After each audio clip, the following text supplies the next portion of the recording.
गुरुवार को सिवान पुलिस को बड़ी सफलता हाथ लगी है, जिसमें सिवान पुलिस की स्पेशल टीम और उत्तर प्रदेश के एटीएस ने मिलकर छापेमारी की है और जाली नोट पकड़ने वाले गिरोह का भंडाफोड़ किया है तथा 4 लोगों को गिरफ्तार भी किया है जो कि उसमें संलिप्त थे। सिवान के एसपी अभिनव कुमार ने बताया है कि यूपी के एटीएस को गुप्त सूचना मिली थी कि जिले के गोरिया कोठी निवासी बंटी कुमार के घर पर जाली नोटों का कारोबार जोरों शोरों से चल रहा है। इसी आधार पर की गई छापेमारी में पुलिस ने गोरिया कोठी से बंटी, सुरेश, रंजीत और गोपालगंज निवासी संदीप को गिरफ्तार किया है। छापेमारी के क्रम में बंटी के पास लोडेड देसी कट्टा बरामद किया गया। वहीं घर की तलाशी में 2 प्रिंटर तथा 100, 200, 500, 2000 के निर्मित तथा अर्धनिर्मित नोट बरामद किए गए हैं। जाली नोट छापने का जो एक गिरोह था उसको पकड़ा गया है सिवान जिला में। बेसिकली हम लोग को सूचना थी कि कुछ प्राप्त हुई थी कुछ लोग जो है कि गोरिया कोठी एरिया में जाली नोट का कारोबार करते हैं और सूचना का सत्यापन करते हम लोग थोड़ा मॉनिटरिंग कर रहे थे और इस मॉनिटरिंग के लिए हमने एक टीम बनाई थी एसडीपीओ महाराजगंज के नेतृत्व में, जिसमें कि अन्य थानाध्यक्ष एसएचओ गोरिया कोठी, एसएचओ बरहरिया, सराय ओपी प्रभारी, जीरादेवी प्रभारी, टेक्निकल सेल के उपेंद्र, अन्य ऑफिसर शामिल थे। तो हम लोग सूचना का वेरीफाई कर रहे थे और जब हम लोग को कंफर्म हुआ कि ये एक गैंग है जो कि जाली नोट को छापता है और मार्केट में उसको सप्लाई करता है, तो रेड के दरमियान जो इस रैकेट जो था वो जाली नोट छापने का, उसके जो मेन अभियुक्त बंटी और अन्य जो अभियुक्त थे रंजीत, सुरेश, संदीप, इन 4 लोग की गिरफ्तारी हुई है।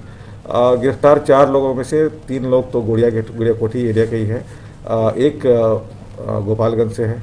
और छापामारी के दरमियान हमें एक देसी कट्टा, एक रॉड और 2 प्रिंटर जो छापने के लिए जो यूज होती थी वो मिला। कैश जो था वो डिफरेंट डिनोमिनेशन में था, जिसमें कि 100 रुपये के भी नोट थे, 200 के भी थे, 500 के भी थे और 2000 के भी थे। कुल वैल्यू लगभग 6,18,000 के पास है। इसके अलावा जो अर्ध निर्मित जो आपने देखा भी होगा कि जो कि पेपर पे प्रिंट निकला था, लेकिन वह नोट वो पूरी तरह से प्रोसेस नहीं हुआ था, वो भी मिले हैं काफ़ी मात्रा में।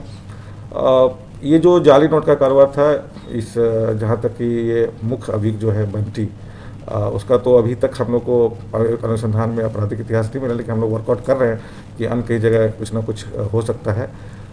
तो इसकी एक जान पहचान थी अन्य ज़िले में, छपरा में, तो जहाँ से इसने ये टेक्नोलॉजी जो जाली नोट छापने की सीखी थी, जिसका करना जिस पर कि हम लोग कार्य कर रहे हैं। और इसके कुछ और भी लोग हैं जो इस जाली नोट को लोगों तक पहुँचाने में या ट्रांसपोर्ट करने में भूमिका निभाते, जिसके बारे में हम लोग अभी अनुसंधान कर ही रहे हैं।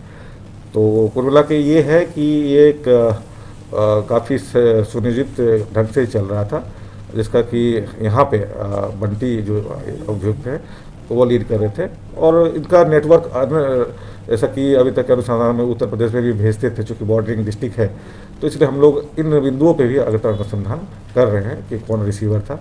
कब से ये कर रहा था सर? जैसा कि ये बता रहा है कि ये 1-1.5 साल से कर रहा है। तो अभी उसमें और टेक्नोलॉजी जो है प्रिंटर मशीन जो यूज करता है, लेकिन उसमें जो टेक्नोलॉजी है वो नॉर्मल ही है, लेकिन इसके कुछ खास है। ही इज एक्सपर्ट, कहीं से उसने टेक्निक सीखा है, जिसमें खासकर जो ग्रीन टेप लगाने वाला जो है वो एक स्पेशल फीचर्स है जो वो करते हैं।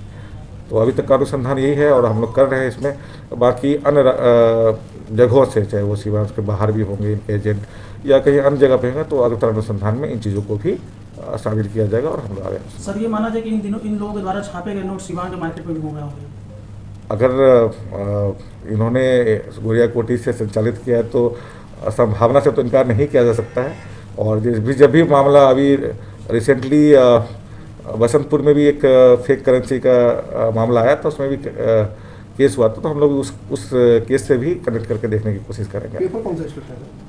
अब ये तो आपने देखा ही कि बॉन्ड पेपर है डिफरेंट टाइप का, तो क्वालिटी पे तो वो टेक्निकल डिटेल्स है, तो उसमें तो पूरी कमेंट नहीं कर पाएंगे। तो क्या कार्रवाई सर इसके ऊपर देशद्रोह का मुकदमा चलेगा इसके अंदर? नोट का, अगर जाली नोट का ये जो रिलेवेंट सेक्शंस हैं वो हम लोग लगाएंगे, आगे जो भी आएगा, जो भी लीगल एक्शन ऊपर देखते हैं।